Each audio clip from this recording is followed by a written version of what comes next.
Hello friends, welcome back to my YouTube channel HSC study point YSK। आज हम बात करने वाले हैं tension upon the individual sling leg when not connected equidistantly from COG।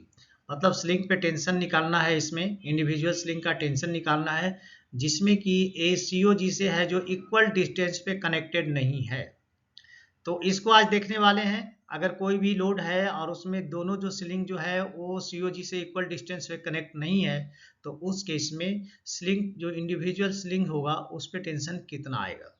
तो इसका एक फॉर्मूला होता है स्लिंग टेंशन निकालने का, 1 माइनस ए फुल ब्रैकेट में रहेगा into sling leg distance from COG divided by sum of distance of both sling into load angle factor और इनटू जो टोटल लोड है वो डाल देंगे। तो चलिए देखते हैं। सबसे पहले हम स्लिंग 1 की बात करते हैं, L1 की, है ना। तो L1 है जो 6 फीट लेग है, ठीक है।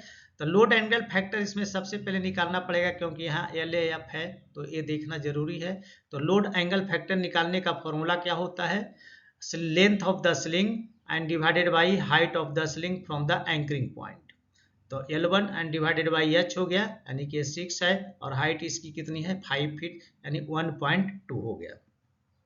अब ये फॉर्मूला हम जो यहाँ लिखे हैं इसको हम यहाँ पे पुट कर देते हैं। मतलब sling tension in 1 my sling leg tension from the COG sum of distance from both sling into LAF यानी load angle factor into load, ठीक है। अब इसमें हम यहाँ पे क्या करेंगे, ये हमारा स्लिंग टेंशन जो निकलेगा वो T में आएगा into 1 minus sling leg distance from COG। तो कितना है, पहले स्लिंग 6 फीट की अगर हम बात करेंगे तो कितना है 3 फीट।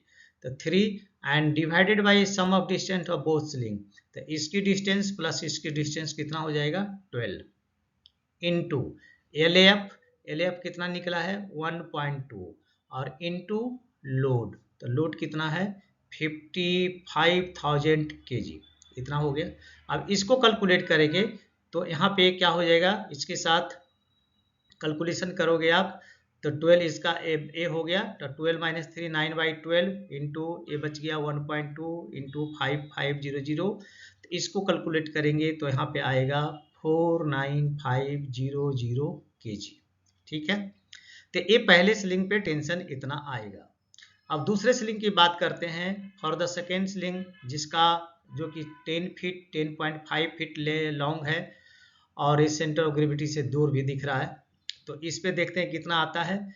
इसका लोड एंगल फैक्टर यहाँ भी निकालना पड़ेगा, तो लोड एंगल फैक्टर यहाँ भी निकालेंगे L2 divided by height of the sling from the anchoring point. तो हो गया 10.5, इसका 10.5 है डिवाइडेड बाई इसका कितना है 5 है, यानी कि 2.1 होगा। अभी फिर फॉर्मूला इस पॉइंट को यहाँ फॉर्मूला रख देते हैं। तो स्लिंग टेंशन का फॉर्मूला क्या है, 1 minus sling leg distance from the COG divided by sum of distance from both sling into load angle factor और इनटू लोड।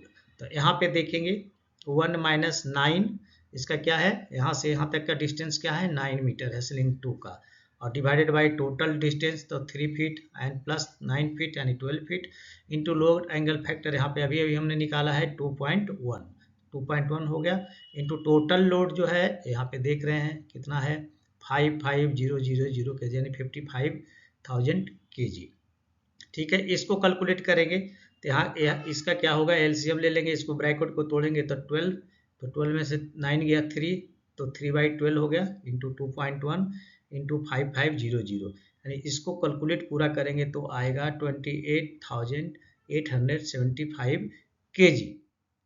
अब यहाँ पे दोनों ही स्लिंग में देखने की बातें हैं कि यहाँ पे स्लिंग 1 पे 49500 kg है, जबकि दूसरे पे 28,875 kg है। मतलब दोनों डिफरेंट, यहाँ पे क्या था इक्वल डिस्टेंस पे CG से इक्वल डिस्टेंस पे इक्विडिस्टेंटली नहीं है यहाँ पे। तो इससे क्लियर होगा।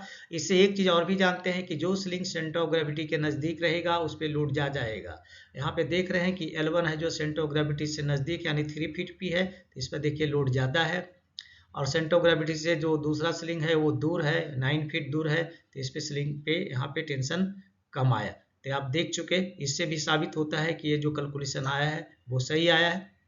तो चलिए दोस्तों, मैं यहाँ पे आपसे रिक्वेस्ट करूँगा, अगर आप हमारे चैनल पे नए हैं तो प्लीज़ चैनल को सब्सक्राइब करें, दोस्तों में जरूर शेयर करें और बेल आइकन को ऑल पे सेट कर लें ताकि हमारे सभी वीडियो का नोटिफिकेशन आपको टाइम से मिले। तो चलिए मिलते हैं आपसे नेक्स्ट वीडियो में, तब तक के लिए जय हिंद, वंदे मातरम।